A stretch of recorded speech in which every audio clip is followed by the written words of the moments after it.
Okay? Okay. Whatever you are at, because some are in the morning and others are in the evening, some are at midnight.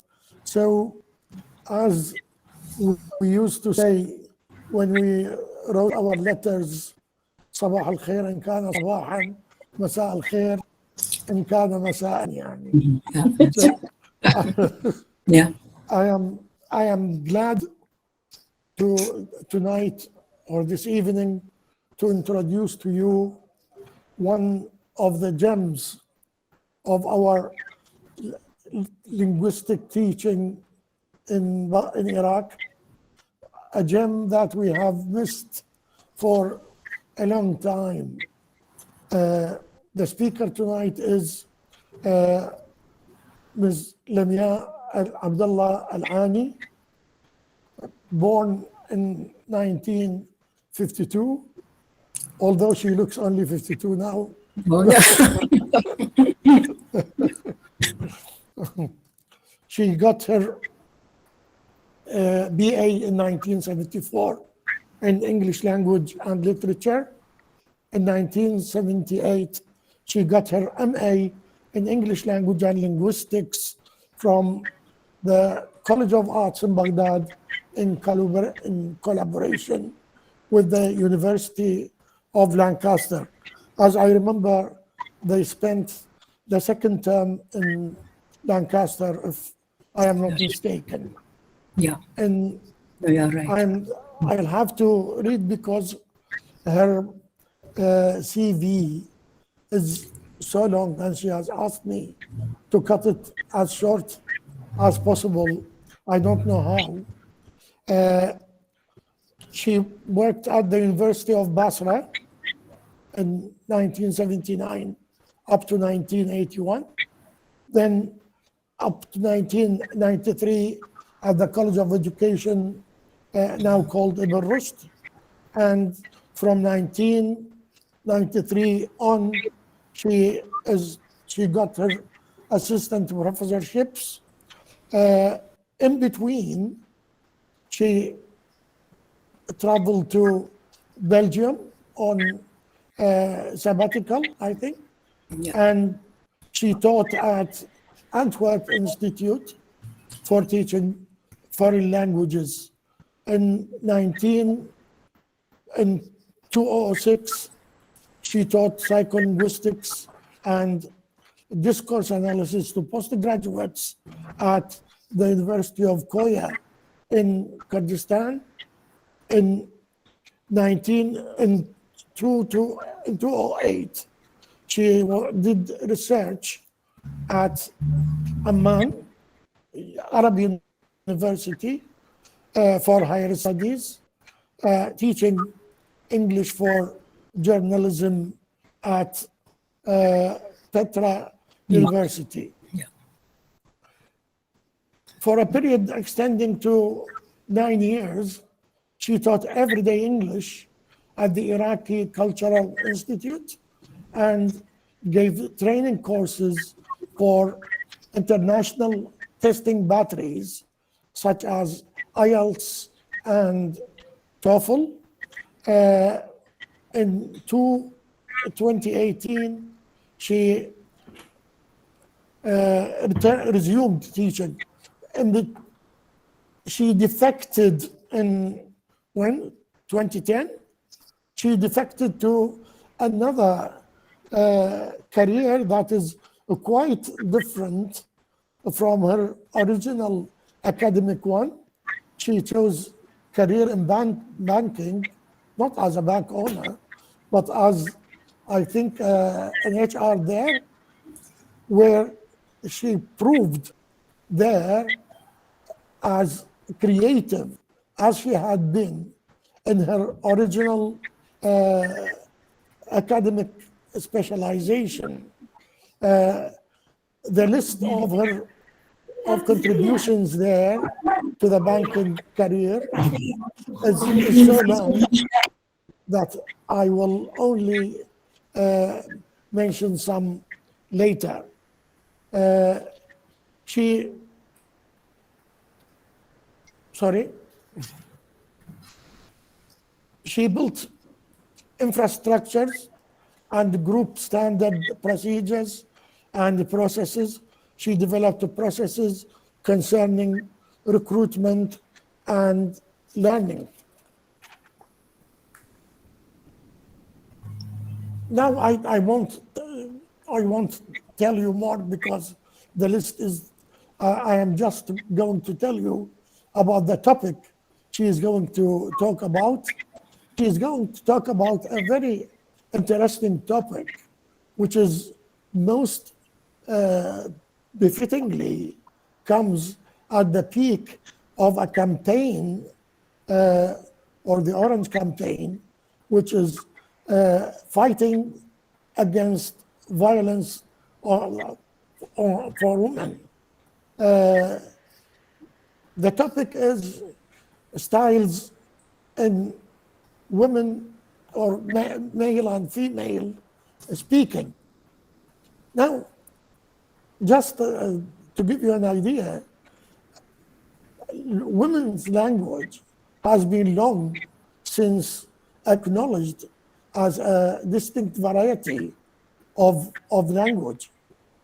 Now, I remember once in this respect that in the middle of 1960s, I was a teacher at Al-Markaziyya School when the widow of the late Army Commander Nadhim al-Tabaqtani came to visit us, and she greeted us saying, "Assalamu alaikum." Now, I was actually shocked because this greeting was not known for a woman to use. صبحتنا الله بالخير مساكنا الله بالخير. أما assalamu alaikum.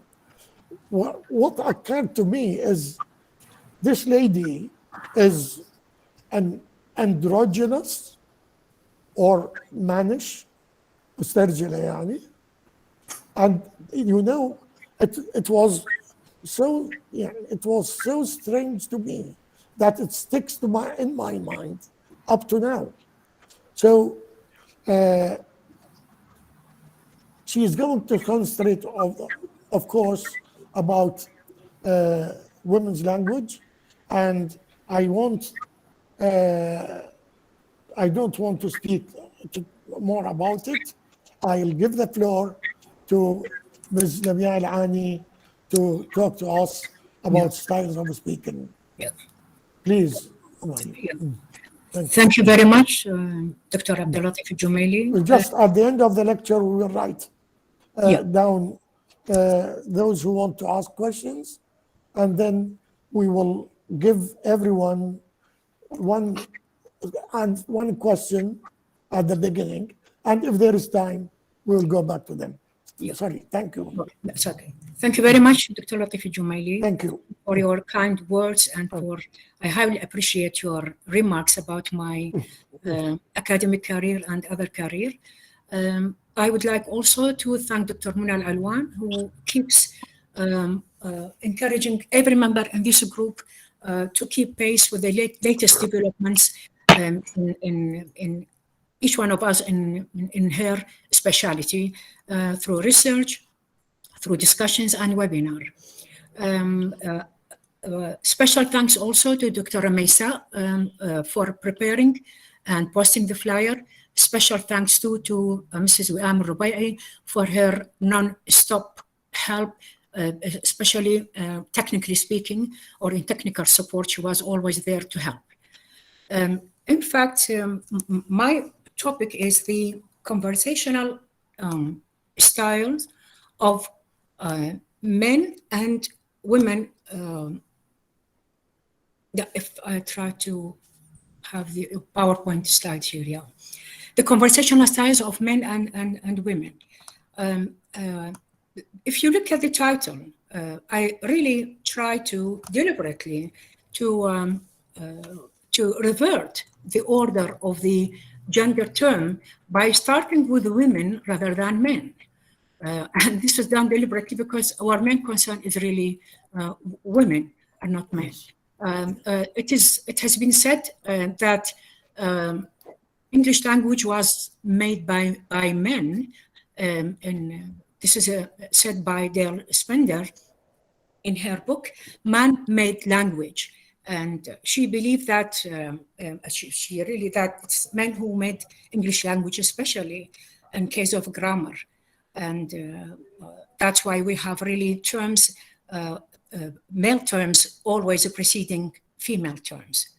So this is for the title. The reasons why I chose this title in particular, one is that I really got interested in this topic when I was fortunately given as a gift 3 books by Deborah Tanin, one of the most prominent sociolinguists, who really tackled this topic in detail, very influential, in fact, in this respect. And I started reading these books for the last 4 years, and I really found out that most of her conclusions are still applicable. Although books are not new, and I also continue with recent books, but almost reaching the same conclusions. So therefore, I decided really to work on this topic. The second is that throughout my readings, I've never found not a single research on the conversational styles of Iraqi men and women, or women and men. So while lots of studies are there about Western or American conversationalists, but not about Iraqi. There are 2 or 3 about Arabs in general, but not Iraq. The third reason is a kind of a call to our postgraduate students to start really tackling or working on this topic, because it's really worth working on. It's not only, for me, I chose only gender. There are other factors that can be really tackled or worked on in conversations such as age, relationship between participants, and ethnicity, culture, the relationship between participants, and the topic of conversations. Besides, not only the conversation is the only context that can be tackled, there are other contexts like advertisements, the differences between the two in advertisement context, in storytelling, in written text, and all other varieties which have really been tackled a lot by Western and American researchers. I would start with what to cover in this paper. It includes the abstract, and then definitions, approaches, types of conversational styles, background, what are these differences and why? And then if we have time, I might cite some examples, concrete examples from life, and then the conclusion. So let me start with the abstract. In fact, the driving force behind the focus on the relationship between language and gender is due to, the driving force is the 3 wave feminist movements in 1960, 1970, and 1990. The movement had led to make this research as a prominent topic, to be tackled by researchers, not only in the field of linguistics, but even in anthropology and sociolinguistics and psychology. My main concern, in fact, is only sociolinguistics. I am not going to talk about aspects of language, but only the style. And I'm going to define what I mean by style. So in sociolinguistics, there was a shift from aspects of language, such as pronunciation, vocabulary, and syntax, to gender differentiation in conversational style. By conversational style, I mean the communicative style or the behavior of those who use them. The style, in fact, is composed of many aspects that lead to differences between women and men in their social interaction. One of the most important aspects is gender, and that's why I really wanted to work on this. It is considered as an analytical category which continues to motivate researchers in many areas. It is a salient variable in discourse. It is a tacit dimension in communication. The reason why this is important, because it's simply style always signals oneself or one's identity as a member in the group. When we communicate, we don't communicate only the content of the message, but we give indirectly an image of ourselves. And that's why gender is really important. As far as data is concerned, I'm not mentioning everything in here in the abstract, as I told you. There are two types of data. The first one is called naturally occurring data, which is collected normally from observations. By observations, I mean whether visual or audio, etc. And the second is elicited from questionnaire and interviews and recording, analysis, etc. The reason why I chose the first one, simply because of the difficult circumstances we are really facing in Iraq. Last year, I worked as a head of English department at Farahidi University, and I really wanted to make recording of conversations of women and men, I mean the academia there, but because of COVID-19, I could not do that. I couldn't do it also at the family level or family context because, as you know, due to social distancing, and so I find it very difficult to receive people in my house or to visit people, so therefore I could not really work on that. I know for sure that observation is not enough because empirical study is required in order to verify our hypothesis. And I'm really planning to do that maybe in the future, or maybe I'll leave it to our postgraduate students, young postgraduate students, to work on that. The intention of this research really is to explain the findings of existing studies based on available researches of prominent experts in the field of sociolinguistics. There were tapes and video recordings of actual interaction of the same-sex or cross-sex to verify the researcher's hypothesis. The data, I mentioned this, and so such a study is really is needed to know whether these differences are universal or not, because there have been so many claims that these differences are worked on only by Western or American, I mean the white people, but there are other cultures which have really different characteristics which have been unfortunately ignored, and they might show different conclusions or different results.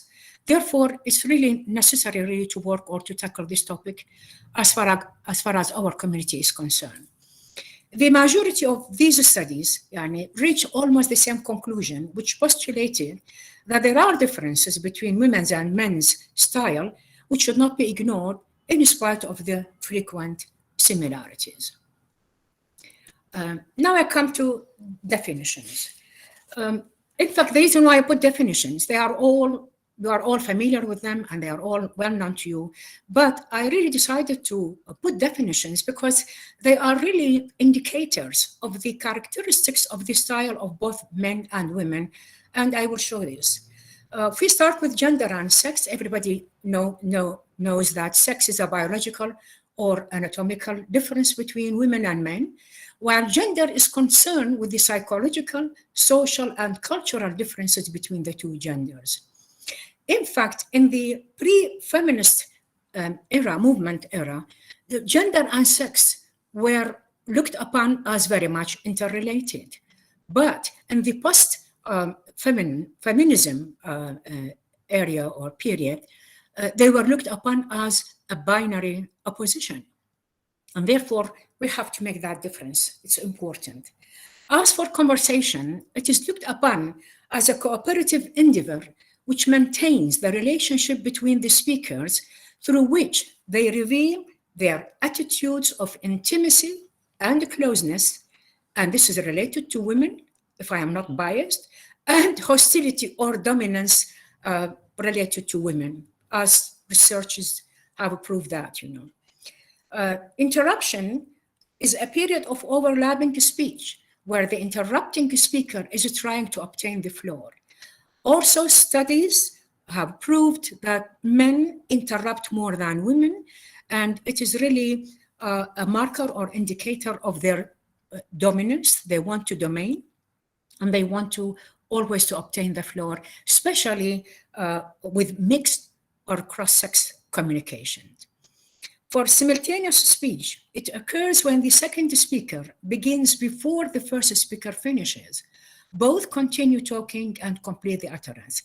And they say this is really a feature, a very common feature of women, simply because they like to maintain relationships with the participants. They like to show intimacy and friendliness and closeness. Yeah. The approaches, I think it's really important because all the studies are based on these approaches, most of them. 4 different approaches regarding a male-female conversational style. CS, this is the abbreviation for conversational style. One is the deficit approach, according to which women's style is described as deficient, which was actually dated as far back as Otto Jespersen. I should say something about Otto Jespersen, especially to people who are specialized in literature. They might not have heard of his name. Really, he is an influential figure in the field of linguistics, especially also in as far as English grammar is concerned. His contribution to English grammar was really great, especially in his 3 prominent books, Modern English Grammar, Essentials of English Grammar, and Philosophy of English Grammar. He contributed a lot to English grammar because he was the first one to describe English in terms of English rather than in terms of Latin, which used to be. But unfortunately, his ideas regarding women are not acceptable. They prove to be not true. So to him, women's speech is deficient relative to male norm. The second approach is the dominance approach. Here, according to this approach, women are seen as the subordinate group whose difference in style of speech results from male supremacy and the effect of patriarchy. In fact, these 2 approaches have a negative attitude towards women. They put women at a disadvantage. They put women at one low point in position. Yeah.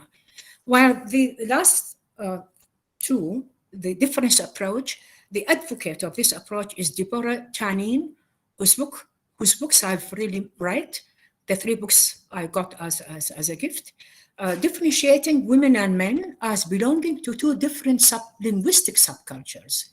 Why? Because they have been socialized to do so since childhood, and this results in varying communicative styles of women and men. Sorry. The dynamic approach emphasized the shift from the individual as meaning marker of the interaction to the individual and environment, and from then collected the actual meaning of conversation. This means that to them, to this approach, context is really important. They claim that the previous approaches have neglected context or environment, which in their opinion is very important in indicating the differences. This approach too has a positive attitude towards women. So we have 2 negative, approaching women negatively, and the last 2 approaching women positively. Yeah. And now we have types of conversational styles. In fact, we have 2 styles. The first one is called the high involvement style, which is characterized by a faster rate of speech, a faster turn-taking, and this is a strategy in pragmatics. People who are specialized in linguistics and pragmatics know this. Avoidance of pauses, simultaneous speech to show interest and involvement. The second is called high considerateness style, which is characterized by low rate of speech, slower turn-taking, longer pauses to operate from the rule do not impose. In fact, researchers say that they associate the first type of style with women and the second type with men. And they also try to associate these two styles with the personalities. They say people who prefer the first type, high involvement style, are those who have extrovert personality or character. And this is typical of women, as they said. Women always prefer to share their problems, share their experience with others. And they are so excited about sharing experiences, so they prefer this style. While they say the second one is really mostly used by men. In fact, this is not always the case. I mean, we sometimes shift from one to the other where necessary. And I really would love to give kind of observation about this, because since I started work and I've been a keen observer, of these differences, both at family and work level, although I stopped working, especially at the family level. I really asked my sisters whether they prefer the second or the first or the second. And one of them said, no, I prefer the second one. So it means that it's not always that men really prefer that style. Sometimes men can shift from one to the other. And as the Tanin says, when people get into social interaction, if they use the same style, this would affect the flow of conversation. It will facilitate really the interactions between the participants, because this means that they have the same experience and they have the same interest. Therefore, they really make the conversation much easier. Yeah. And now I move to background. As I mentioned, my intention is to study the findings of these studies. It's really a very long list, so it's really very difficult to cover them all. But I try to choose ones that really contribute a lot to the field of linguistics, and they are still influential. Many researchers really use them a lot. So studies published so far have made a lot of different claims about the differences between women and men in social interaction, some of which are contradictory. The reason simply because they tackle differences in different times, in different circumstances, having different samples, and following different methodology. Therefore, they sometimes arrive at either similar or different conclusions. What are these studies? The first one is the one I mentioned half an hour ago by Dale Spender in her book, Man-Made Language, in which she provides linguistic evidence which shows that men are responsible for linguistic sexism, at least in the grammar of English language, in the 16th, 17th, and 18th centuries. To her, English system is gender biased. As an example, the male term should precede the female one, as in husband and wife.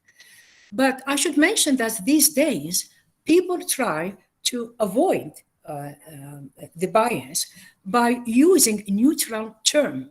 For instance, instead of saying policeman, they say police officer. Instead of saying camera man, they say camera operator. And instead of saying chairman, chairperson. I mean, things like these. And these are referred to as, they call it political neologisms,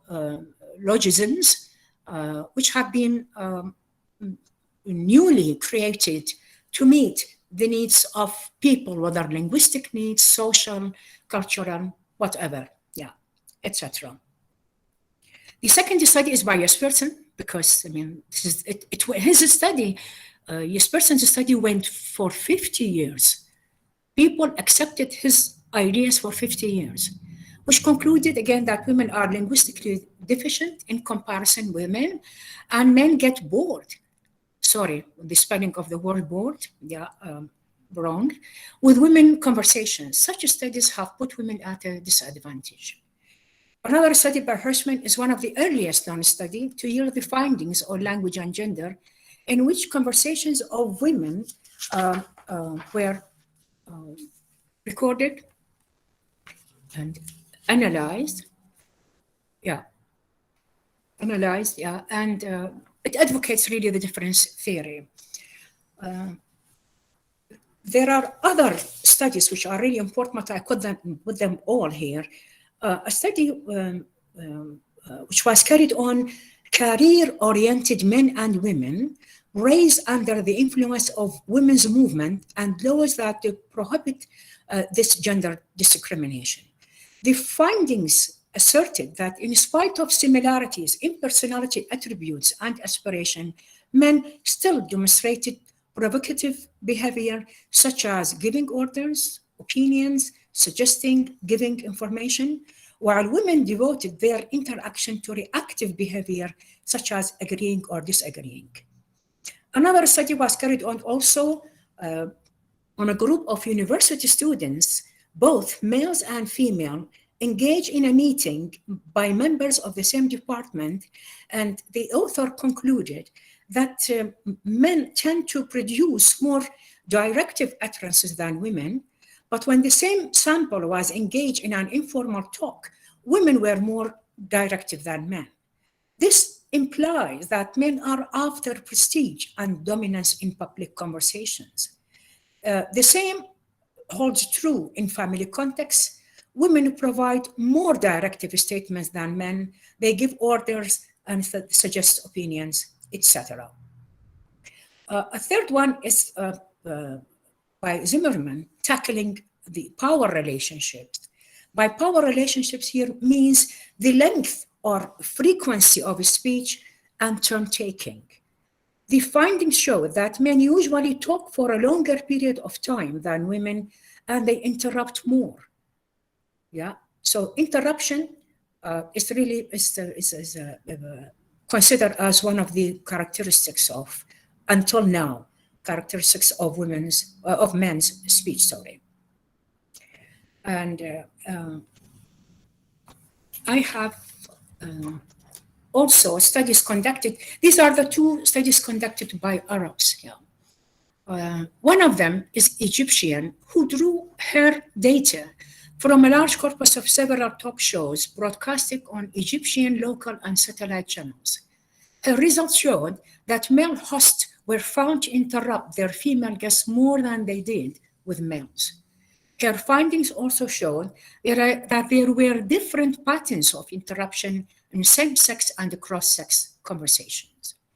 The other Arabic study was by Nasima, who concluded that women use more hedges, expressions like, well, you know, and sort of, and more of black channels like, right, I see, etc., which are referred to in linguistics as, they call them filler or continuers, which confirm the fact that women are more cooperative and supportive in interactions, although some researchers refer to them as, or they show lack of confidence. I mean, women use this because they are not very assertive and they are not sure of what they say, so they try to use these back channels as an excuse.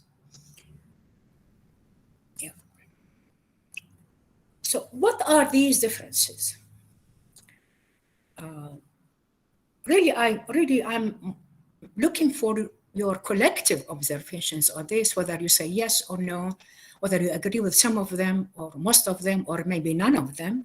I am not saying that all of them are really right nowadays, but for me, for my community, because I have my community in mind, into consideration more than any other community, I find that many of these are really still valid and true.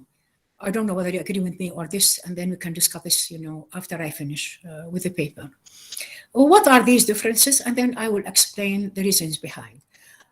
One is women look at conversation as a means to enhance connection, to create intimacy and relatedness. Deborah Tannen called this rapport talk, which means that women seek relationship, they seek intimacy, they seek friendliness. So they are fully involved in the interaction. While men look at conversation as a means to display power, status, and dominance, they aim at conveying factual information more, and this is referred to as report talk. The second difference is women, unlike men, are more emotional and evocative by nature, expressive and tentative and attached in their conversation. And I mean, this has been proved by recording women's conversations in many studies, you know. I mean, they are not out of nowhere, no, but they are all based on recordings, tapes, and analysis of these researches. They are polite and they reveal less assertiveness, while men are more assertive and power hungry. They want to give the impression that they are more confident and capable as leaders. Really, I also try to check this observation. Although I made it with a girl, with my daughter's niece. She's at the age of 6, but she goes to a mixed school, and it happened that her English is really very good. And I asked her, how do you look at boys in your school? And she said, I never look at boys. I said, no, I mean, what do you think of boys? And she said, we are more polite than them. We are more careful than them. And they think they are better than us, but they are not. And I say, how do you prove this? She said, once the teacher asked us, gave an assignment, and she asked a question. There are 3 in the group, she and her friend and a boy. The 2 girls answered the question, and the boy was upset. He said, the 2 answers are wrong. I would give the right answer. And he gave his answer, and they thought that it was not the right answer. So I said, how did the teacher react? And she said, I thought she even didn't know the answer. But what is really important, that she looked at both of us as equal. And I was really happy with this observation. But still, even at this age, at the age of, they say it, at the age of 5, when people start to learn rules, so, and then they keep fossilizing the rules in their minds until they become adults, and they apply them, you know. And the other one is women try to foster intimate relationships by engaging themselves in topics of some interest to all, or discussing the problems they are facing and discussing social issues, while men try to avoid interpersonal problems in conversations with others. They value independence. So women are relationship-oriented, while men are goal-oriented. Women use less powerful speech because they try to facilitate the flow of conversation by showing agreement and supportive responses, while men try to grab the floor to prove their dominance. They differ also in the conception of making decisions. Women prefer discussion before making any decision, while men feel oppressed by lengthy discussions. I have also an observation from my family, especially with my husband. I think he's listening too. Every time we want to discuss an issue and we want to make a decision, I start giving introduction and I give details and minute details. And he answered me with the said, which means that he is not very happy with all these details. He tried to avoid all these details. And this is very common with men, really, not only my husband, I think, yeah. In mixed sex conversations, men interrupt more frequently than women. They use interruption as an exercise and an assertion of their rights in controlling the topic of conversation and limit the speaker's right to speak and be listened to. Men are very direct, self-emphasizing in conversation, while women use more indirect suggestions and ask for others' opinions before making their own. to them, opinions of other people is really important. Maintaining a relationship with others really is of prior importance to women more than men, yeah. And women and men differ in the topics they tackle in conversations. While women tend to talk about marriage, children, cooking, and days in their lives, men tend to discuss politics, economic topics, cars, sports. They try to avoid personal issues. Women are believed to talk more than men, though studies have proved that men talk more than women at meetings, especially mixed group discussions. I will give an example, really, given in one of the books. A woman complains about her husband that he never talks at home, and she described him as tongue-tied all the time. He is always in silence. But she said, when we go to a party, he is the life of the party. I can hear his voice above other voices in the other room, which means that he really likes to talk. But when he is at home, he is silent.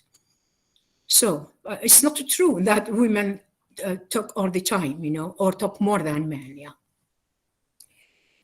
So these are really some of the differences. Of course, I cannot give also, there are other long lists, but I try to focus on these that are still, in my opinion, maybe I'm wrong, are still true, yeah. It's not enough to discuss these differences, but it's necessary to find the reasons behind these differences to justify why focusing on them. The first one is the reasons are different psychology. There is a common belief that women are more careful, more sensitive, and considerate than men. Before a woman talks, she usually thinks the effect of her words on people. So she often appears to be more polite. On the contrary, men appear to be rash, and they just say what they want to say, and they seldom care about what others think about them. So they describe men's speech as blunt and solid.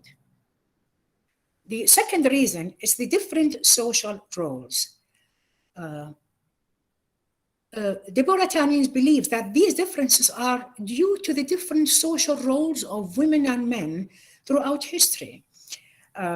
Women are always connected to the domestic unit and caretakers of children, and men supporters or husband supporter, while men are connected to marketplace and breadwinners. Of course, women today are changing their roles from just only mother to also becoming businesswomen and practicing all kinds of jobs, just men.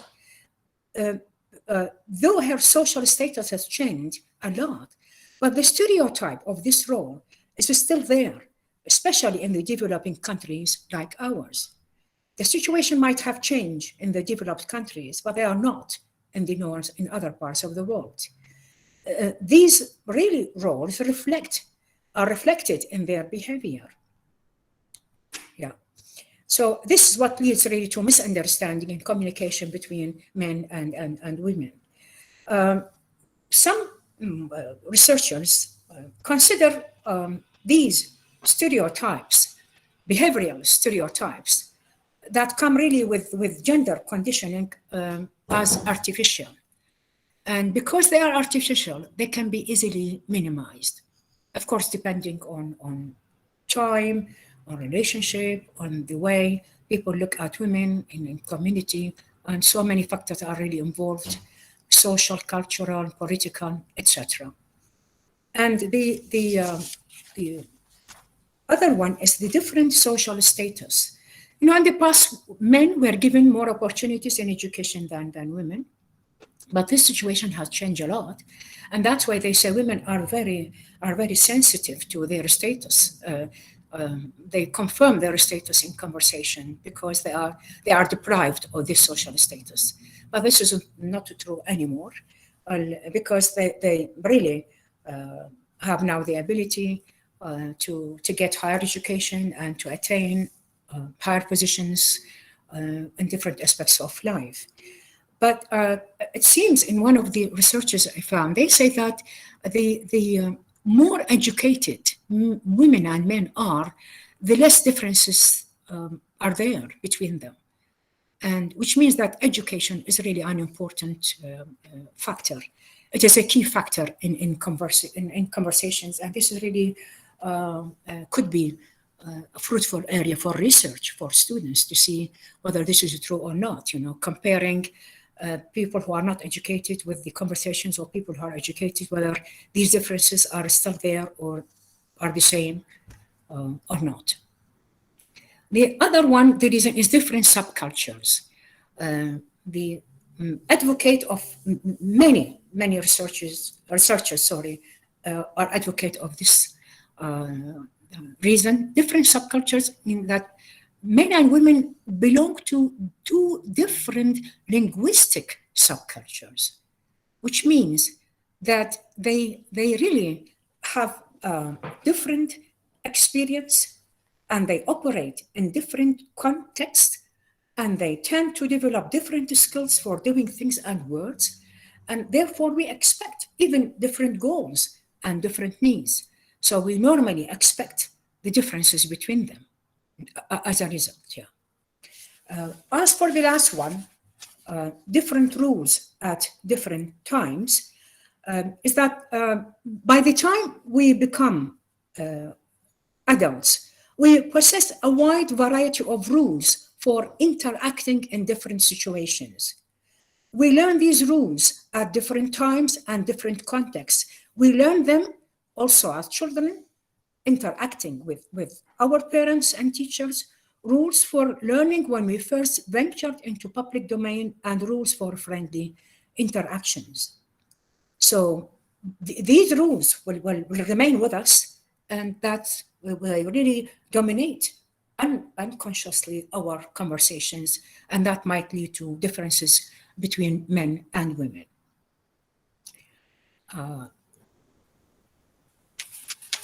I don't know, Dr. Latif, I have some examples, whether you want me to read some of these examples or to jump to conclusion if it is boring for people to listen to. I think it was very interesting. Really? Please go ahead. And go ahead with examples. With examples, I mean, aside from, it's really very interesting, especially for women. Yeah. Yes. Regarding interruptions,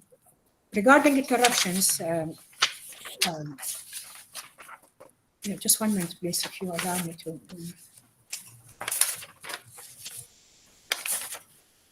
Yeah. Regarding interruptions, a wife talks to her husband about her problem, and she seeks intimacy, and she really expects her husband to sympathize with her, because she was in hospital, and she has some pain, so she was really complaining to him, that she's really suffering. And his answer, instead of answering her, for soothing her and comforting her, he said, and she wanted really to leave the hospital and to return home, because she said, it's much better for me to be at home with you than being in hospital.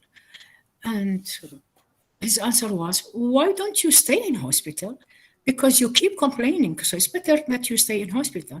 So she was really hurt, because she thought that he doesn't want her to be with him at home. Yeah. So this is the misunderstanding, And the other example is that of, this is not interruption, it's the intimacy. For interruption, there's an example of a man invites his friend. A woman.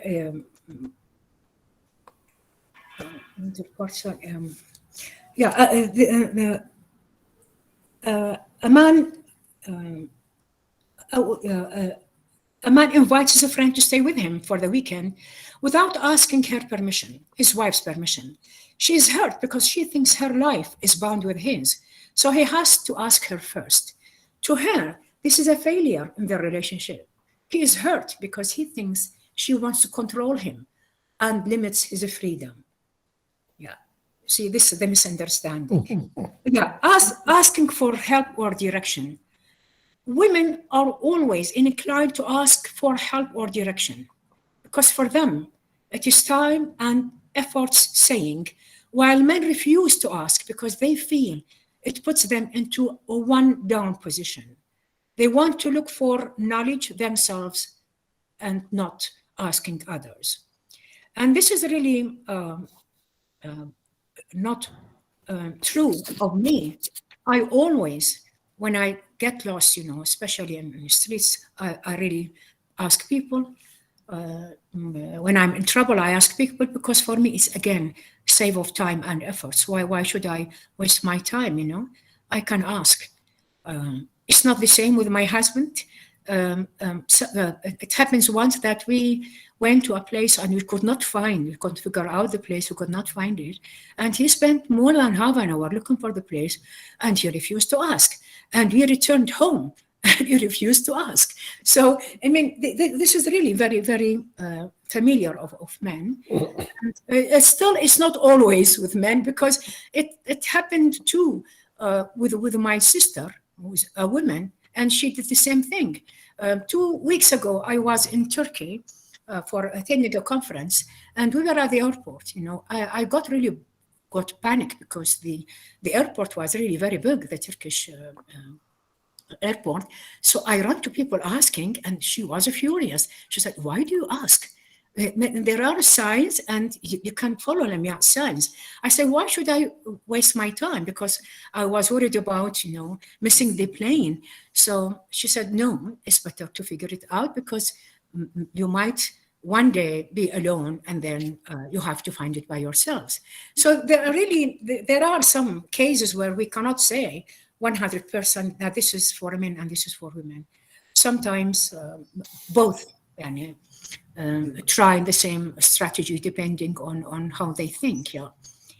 Now, if you just let me butt in. Of course, please do. Please go ahead.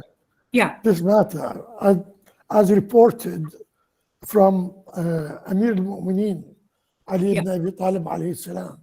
I don't know how true this saying is السؤال ذلة ولو كان عن الطريق. يعني So that's why men are following this, you know what you mean? I don't know whether they know it. Maybe. Yeah. Okay. Yeah. Another one, this is for interruption. A woman is talking to a divorced man whom her sister has picked her up with.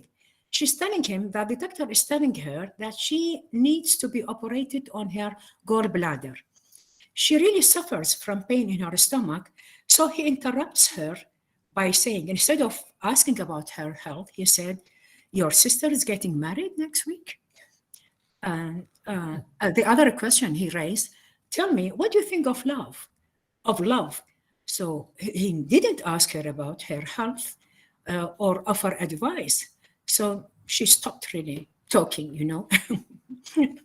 So really, the women are sometimes, and even men are frustrated by the other ways of responding to their expression of problems or troubles, as we've shown in these examples. There's an idea that men are problem solvers, and this is emphasized by, for example, a couple having an autistic child. They were on a talk show and were asked how they dealt with the problem. They both answered, but in a different way. The wife said, "The child is the real sufferer. She deflected attention from herself." While the husband's answer was, "Life is a problem solving. This is just one problem to solve." Yeah. And now I have come to the conclusion. I hope I haven't really talked too much, Yeah, thank you. To sum up, Yeah, the majority of studies on conversational styles of women and men focus on differences rather than similarities. The reason behind such studies, especially by post-feminism linguists or sociolinguists, is not to prove that men are superior to women, but to detect differences so as to maintain successful relationship between them. They help them to be aware of how the other gender communicates and how to adapt to each other's style. By comparing them, we are not talking about better or worse, but only different. If both succeed in creating a mutual, equally beneficial style, they can easily improve gender relation, not only in social context, but also at work. We believe that with the development of society, there will be fewer differences due to the active participation of women in the academic life, business, politics, and social life. Thank you very much. Thank you for your patience. Yeah. Thank you very much. Very, Yeah. very interesting. I am biased, so I can't be the judge. I'm very highly interested in this. Yeah. Being Yeah. a linguist, yani. Yeah. I leave the judgment to other people. Yeah. Now, I don't know how we are, Dr. Rubai, I don't know how we are. We are going to arrange the questions. Yani. Yeah. If anyone has a question. Yes, I think Dr. Nawal is raising her hand, and also Yeah. Dr. Mohammed Shamari and others. Yeah. Nawal has been butting in all through. So, Dr. Nawal? Yes, thank you so much. Thank you so much, Prof. Dr. Abdul Latif, for giving me the chance to ask my great teacher, Dr. Alani. No, I really want to correct. This is not Dr. I have only an MA. Okay, please our say great teacher, our great teacher, Alani. Yes. Thank you so much for the interesting, informative, nice, and to the point lecture concerning the differences as far as the style is concerned between men and women. I have noticed something concerning the way styles are different among men and women. And correct me if I'm mistaken, you mentioned that women are deprived of status. To what? Yeah.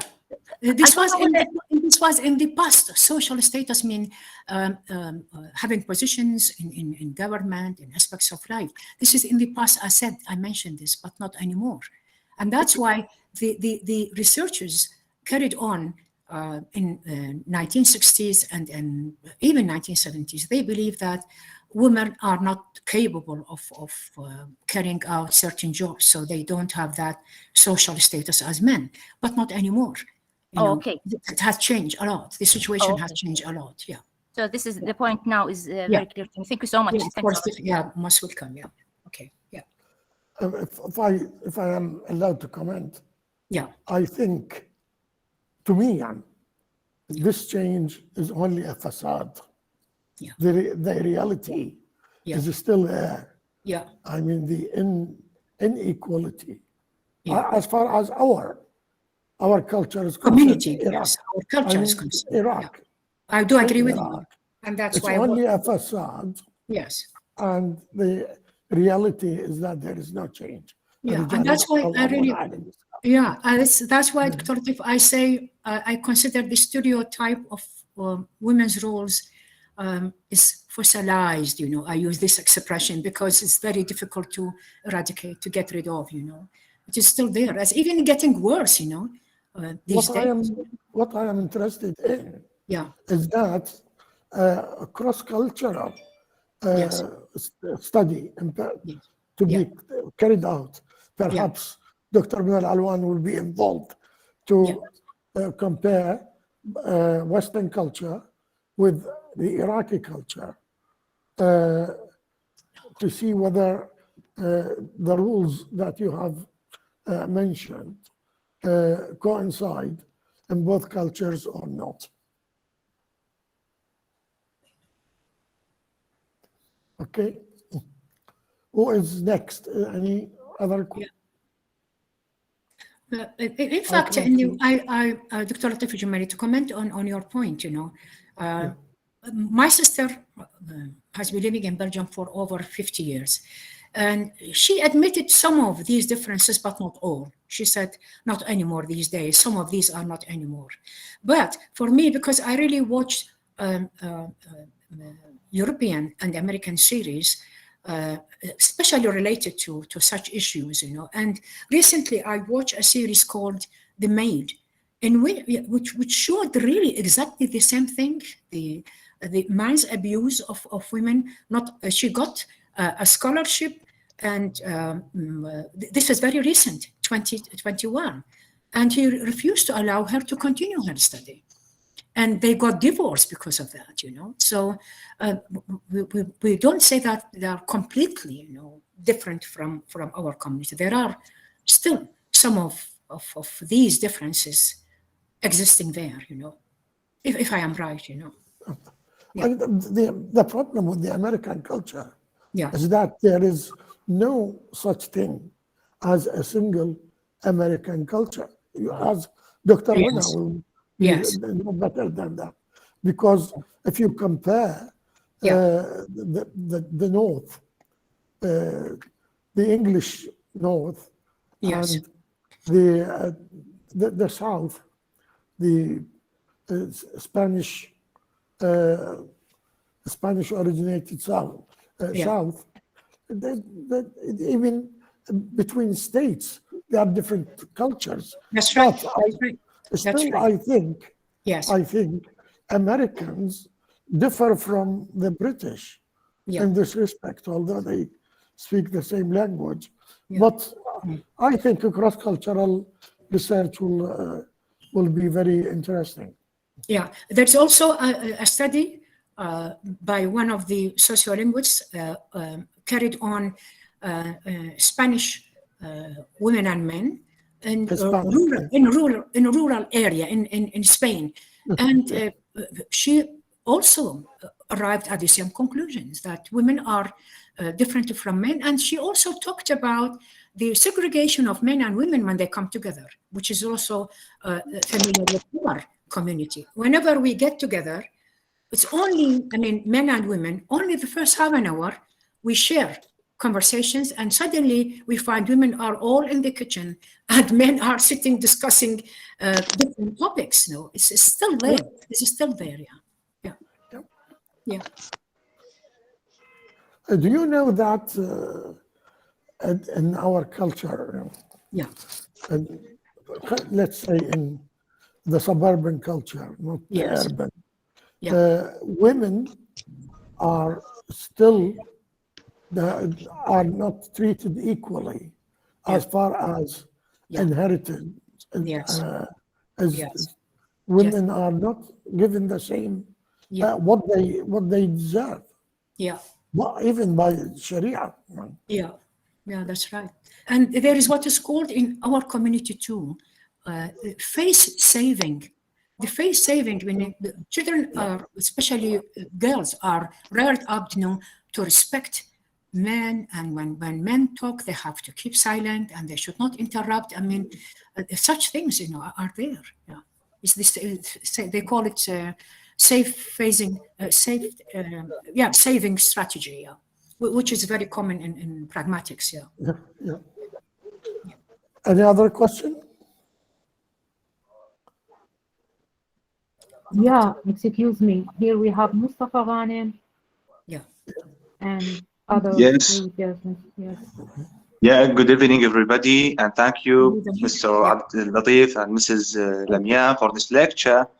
Thank you for advice. But I have one question for this conversation.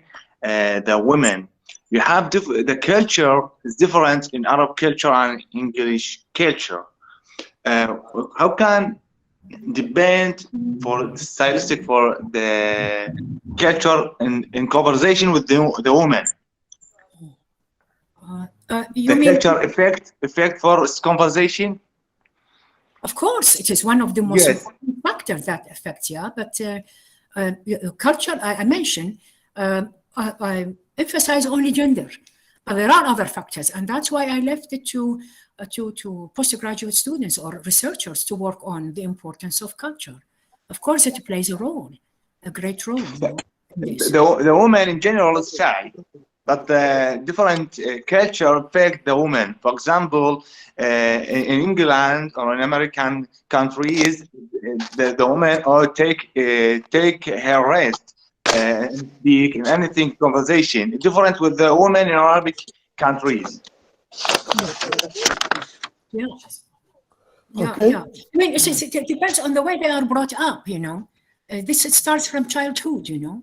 So it's really it's not this is what I mentioned by different rules. It's the rules that we possess, you know, since we are children, and then these rules go on with us until we become adults, you know. And really, there was one study, you know, on girls and boys, which Deborah Tanin did, and she said it's as if it's similar to adults, men and women. The differences she arrived at, or her conclusions were the same. She said boys always try. I mean, in schools, she made this study, and boys always try to dominate. They always try to interrupt. While girls are really different, they're very intimate and they are very polite. I am not imposing, you know, these differences from the European or American culture on our community, but I'm saying that it's high time that we need to work on such topics because they are really important as far as our community is concerned. Okay, Afra? Yeah. Afra, where is Afra? I thought you. Doctor, can you hear me? Excuse me, Dr. Abdul Latif. Okay. If you raise hands, I have seen Edward Aboud, if I have said it okay. Yes. Afra كانت هذا Yes. السؤال. Before. Yes, but sir. Ahmed?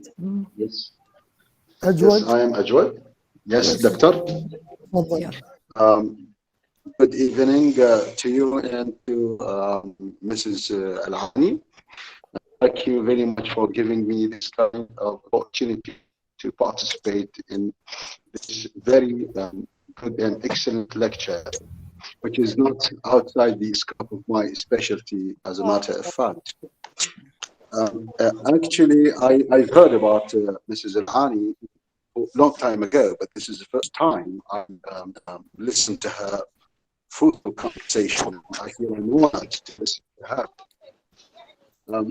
Actually, I want to comment on the importance of education to maintain the conversation styles between men and women. Yeah. Actually, education is very important in all life aspects. But what about people who lived centuries ago who knew nothing about education?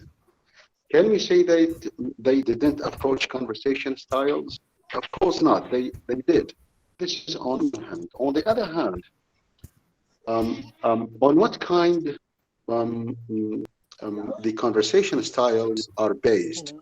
Are they based on the American culture, the British culture, or the Arab cultures? Because we, as we understand, each culture has its own rules of conversation. Otherwise, there are no cross-cultural differences. So, I think, or to my opinion, we need to specify the rules of conversations according to the cultures in which we are approaching. And yeah, because also, yeah. yes, Mrs. Yeah, sorry, go on. And also, yes. Yeah. And also, to my opinion, I believe that civilization is also very important, or it is as important as education. Sometimes we see people educated but civilized. In conversation, you need civilized people to maintain conversation rather than education, because education sometimes is good in work, for instance, but outside work, we need a civil person to maintain conversation styles. So civilization is also a very important element in conversation styles. Yeah. Okay. I would like to say that I do completely agree with the uniqueness of this study, but I would like to add that I'm a writer of a sociolinguistic MA study approaching English pronunciation. This MA thesis is on its way to be discussed as soon as possible. Okay. I'm happy to see a sociolinguistic study which is as good as mine, actually. And finally, thank you very much for giving me this good opportunity to listen to you, and thank you for being attentive to my work. Thank you very much. Yeah. Okay, Okay. Adil Hussein. Adil Hussein. Shall I comment, Dr. Abdul Latif, on his points? Yes, please. Yes. I think Yeah, Afra. because I think, yeah, sorry. Sorry for interruption, but here Afra Afra. has Yeah. written. Yes.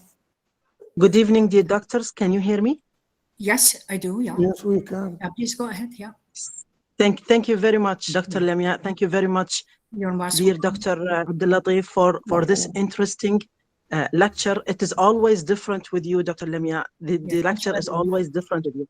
Thank you. My comment. Yeah. I have a comment, if you don't mind. Yeah, of course. About the topic. Doctor, I think that our community, if you are asking about our community, it is not different from other communities. Why is that? Because the cultures are almost the same. What we have to differentiate is the generations. I mean, if we want to make a questionnaire, for example, about the situations, and we present it to the old generation and the young generation, I think the difference will be very huge this time. What do you think of that? Well, of course.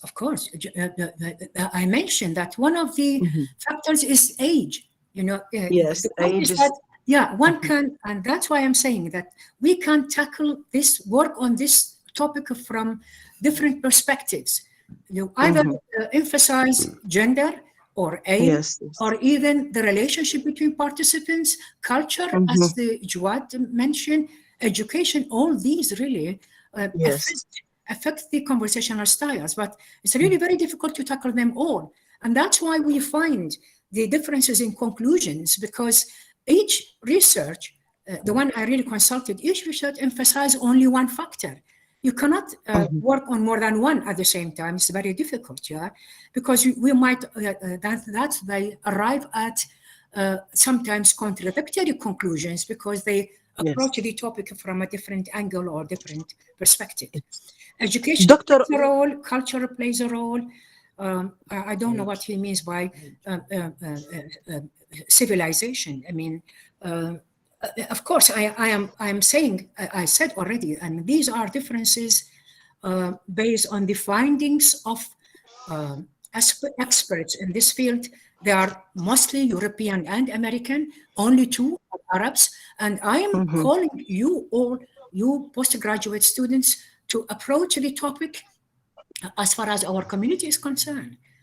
I'm thinking of approaching the topic from another angle, from another perspective. Ethnicity, culture, and other factors nowadays, especially in our community, might get also involved, in making the differences. Thank you. Doctor, whenever we asked to make papers, anything about conversation, they told us that it is taken a lot from many angles, and it is. I mean, this is not true when it comes. This is not true when it comes to the Arab world or the Iraqi community in particular. I really have been consulting so many references. Yes. I couldn't find one single research on in English. I mean, on Iraqi community, regarding the conversations of men and women. So, Doctor, if we want to make it, yes, Doctor. Yes, Doctor. You are going to wear the turban of doctorship. راح تلبسين عمامة الدكتوراه. And you can الله يعطيك الصحة والعافية دكتور. بوجودك. You can make whatever research you want without asking other people's agreement. Thank you, Doctor. I don't know, but Mr. Rubai about the time limit, يعني, Yes. whether we have I'm recommending really, Dr. Fijamil, if you allow me, to work also on this topic, the differences in advertisement context, in storytelling, in written text, as I mentioned before. They are really very, very interesting. In Proverbs, I went through 2 studies working on Proverbs from old times until now, and how they show, and not only in Arabic, but in other languages, too. Mm-hmm. Yeah, so many differences in the Proverbs, in different cultures, Yes. Yeah. Thank you very much for paving the way for us for such a kind of field of study. Yeah, most welcome. Thank you, Afra. I wish you all the best of luck. For all. Thank you very much. Adil Hussein. Yeah, now the next Adil Hussein. Assalamu alaikum. Alaikum salam. I'm very pleased and happy to have heard your voice, Dr. Abdul Latif and Prof. Lamia, for this interesting lecture. A very quick comment at first. The words man and woman, they share 3 letters similar and 2 different. The extra 2 letters, W-O, are found in the word woman. Yeah. And the name or the word woman shares 3 similar letters with man. So we cannot erase, or let's say delete this difference between the 2. They are similar in some aspects, different in other aspects. This is my question is, yeah. if you please. My question is, don't you think that globalization has an impact over the differences in styles between men and women? Just because you mentioned that different studies in different cultures show similar results. Yes. That men are always controlling, they are always obsessive of taking the floor. Women are trying to be behind. They are not interrupting. Sometimes they follow face-saving strategy. All these. Don't you feel that globalization, satellite channels, social media affects positively? Of course. Yes, I do agree with you a lot.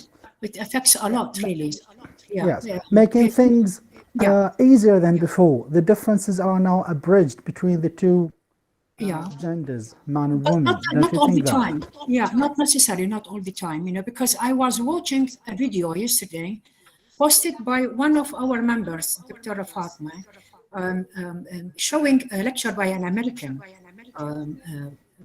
I don't know, sociolinguist or writer, showing the problem in America and in Europe of emphasizing career building rather than motherhood. Yeah, so globalization, of course, affects a lot, I mean, the fact is that these 3 roles of women, which I call really multi-roles, as mothers, as women, and also as career builders. Of course, globalization would affect this a lot, in different ways. Yeah.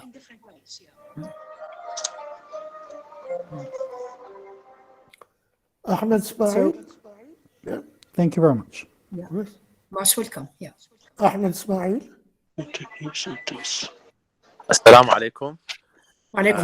Firstly, I would like to thank Dr. Abdul Latif Al-Jumaili for inviting us to such important lecture.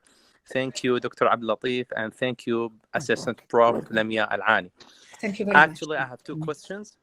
Yeah. I have 2 questions. The first one, I think you have already answered the first one, but I will ask you the first and the second one. The first question is that the difference or this difference in the conversational styles between men and women varies from one culture to another. I mean that this difference is clear cut in some cultures, while it is not in others. The second question is that this difference is also depends on the idiosyncratic features of men and women. Is that right? And thank you so much. Okay. Regarding the first one, I mean, I think I repeated a lot this, that culture Yes, really okay. plays a role, is the same. And as for the, you said, sorry, but the biological differences, you said, or sorry, I could not hear the second question. So, sorry. Yeah, Yeah, I could not hear your second question is that, yeah, this difference also depends on the idiosyncratic features of men and women. Yeah, I mean, yeah. Yeah, Okay. I mean, idiosyncratic, you mean, or what? I couldn't grasp your point. Sorry. I mean, the biological idiosyncratic features, yeah, of men and women. Yeah, I mean, the biological differences do not play a role at all in this. It's only social, cultural, and psychological rules which really affect roles. Sorry, social, psychological, and if you mean this, well, I really couldn't grasp your point whether I answered your question or not. You know, Ahmed. I mean, some girls or some women adhere to the rules you have just said, while others do not. Of course, it depends on the way they are brought up. This depends on parents, yeah, and depends on schools too. You know, you find some conservative families where they follow the old rules that women should respect men, they should not interrupt them, etc. While other families, you find the situation is different. So, I mean, it's a debatable topic. It's really very complicated because of the involvement of so many factors in this. Yeah. Social media. I mean, for instance, social media plays a great role, you know, in showing these differences. You know, it's a kind of a competition. They try to reach the same level. They try to do the same things, but it's not always true. I mean, for me, I always say it. You know, I really enjoy combining the three roles: being a woman and being a mother and a career builder.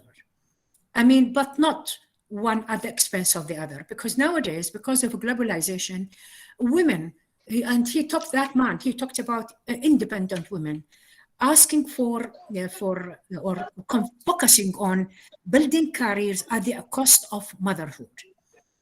So, and this really, fortunately, in our country, still in the Arab countries, we really still we appreciate the family life, we appreciate the family values, and we appreciate the roles of women as children caretakers, but does not mean that we don't have the chance to build our careers. No, both are required.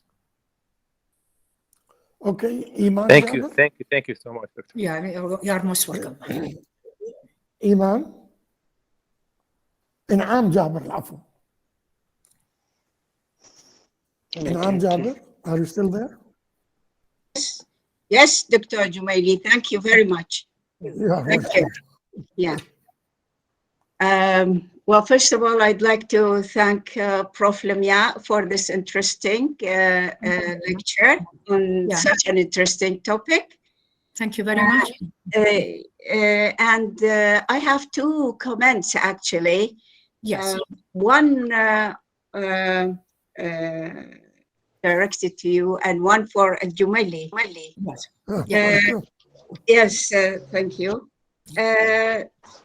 First of all, I would like to say, Prof. Lamia, I liked very much your point on tracing what you presented now about these styles in conversations in literary texts. In literature, we can find in literature an ideal medium for analyzing and tracing such differences. That's I really wanted to mention this. Very interesting and very important for postgraduate studies to choose Yeah, This is I totally agree with you. I important. totally agree with you. Yeah, I totally agree with you, Professor Inam. Yes. That's why I And, pay attention to it. Yeah. Yes. Yeah. As for, well, I just wanted to say that despite the differences in cultures, in level of educations, in whether the people are in urban areas or in rural areas, women, I think women generally speaking, has the wit. She has the tricks, and she has the power and the ability to persuade. Yes. All right. So she believes very well in. We have a saying in our culture says, الحية الكلمة الطيبة تطلع الحية من الزاغور. That's right. So she believes in this very. She is very clever, and she knows how to do it. Yeah, very capable of doing it. Yes. Yes. And she knows how to get to her. I mean, to where to go. She believes in the how, not in the what. What? That's right. She's very clever at this. Yes. Yeah. May I add something here? Because I liked very much Dr. Jumaili's remark at the beginning when he said a woman came in and says, Assalamu alaikum. Now, this, I think this related to my point in one way or another, what I have already said. Yes. Women generally feels weak because as you all know, especially in our communities, he feels weak. So when she's clever here to choose what to say. Yes. When she choose this level of a greeting, Assalamu alaikum, she wanted to feel secured. Yeah. She wanted to make the other that she is really a decent woman, and she's educated, and she is worth respecting. So it all orbits in this social environment that she lives in as a you know, as a human being who hails from a lot of things. Yeah. Thank you very much for listening, Dr. Jumaili. Thank you very much. You're welcome. Thank you very much. I think I should add, Professor Naam, thank you very much for the points. You were the really excellent points you made. Is that women also is very patient, and this is the difference. I mean, she listens a lot, very patient. She listens to what people say. You know, to her, others' opinions are really important, and that's why her duties tell that she is capable of doing things man can do. Yeah. Yes. Although they sometimes, you know, they do not admit this. Yeah. Okay. Yeah. However, she's confident. Very confident. Self-confidence. Very assertive these days. Yeah, that's right. Thank you very much. Thank you very much. I did use from An'am's comment that she indicates that a woman is always a woman. And this is this difference between الطبيعة والتطبع, that irrespective of how the woman changes, deep there is the original woman version. Isn't that right? I actually I haven't got that point very clearly, Dr. Jumaili. I mean, you distinguish between الطبيعة والتطبع, irrespective of how the woman looks to be changed. deep there, the original woman is there. And it will appear when needed. Yeah, Isn't that yeah. what you I mean? mean, yes, she is kind, she is wise, she is witty. Careful, very careful, very patient. Yeah. Yeah. Thank you very much, Dr. Jumaili. Yes, you are right. You're welcome. Yeah. Anybody else? Anyone? No one? Excuse me. Sorry for Yes? interruption. Maybe it's not related to the introduction, but I would like just to tell the guests here that we have a form to fulfill before leaving to get the certificate for the lecture. Thank you. Yeah. And we have Thank you also very much. Adil Hussein here again. Thank you. I think he has. Thank you very much, Ilham, for your Thank you. efforts. I'd like to thank Assistant Professor Lamia Alani for this highly interesting lectures. And I am glad to see that over about 77 people attended the lecture. And the number of questions reflects the interest of the people there. I congratulate you on the quality of your work, and I'd like to thank you and thank Dr. Muna Al-Alwan for But I'm really grateful. I don't know whether I'm really grateful. whether Dr. Muna now. Please, Dr. Muna, Yes. the floor is yours. Actually, hi, Dr. Jumaili. Actually, I am one who would like to thank you from my heart for your generous, participation in this great webinar. I am just speechless with admiration for this beautiful, insightful, informative presentation. We all learned from it. It's very enriching. And I'm so proud of Lamia and of you and of all Iraqi elite intellectual academics. Thank you so much. Thank you very much, Dr. Amuna. Thank you. And special thanks to you. Yeah, special thanks to you. God bless your efforts. Yeah. God bless you. Thank you very much. Thank you very much. And thanks to all present people who have come to join us. And it just shows, as Dr. Abdul-Latif has just said, it shows how interesting your presentation is. Thank you so much. Thank you very much to you, and special thanks to Dr. Latif Al-Humaili for accepting to moderate this webinar, and thanks to everybody who were really patient enough to listen to my lecture. Thank you very much. Before I leave, I'd like to nudge Professor Dr. Shadat Saadi. She did. Thank she you, did Doctor. Yeah. I thank you. I thank you all. Hello. Can you hear me? Can you hear me? Yeah, of course. Yes, we do, yeah. Yes, I thank you all for this rich webinar. I thank Dr. Muna Al-Alwan and you, Dr. Abdul-Latif and Professor Alani for this enlightening lecture. Really, I enjoyed every bit of it. Really. I thank you so much because as Dr. Muna Al-Alwan just said, you are the elite of our country. Okay, thank you very much. Thank you so much. Thank you, Shada. Thanks a lot. Shada. I'm so glad you are here.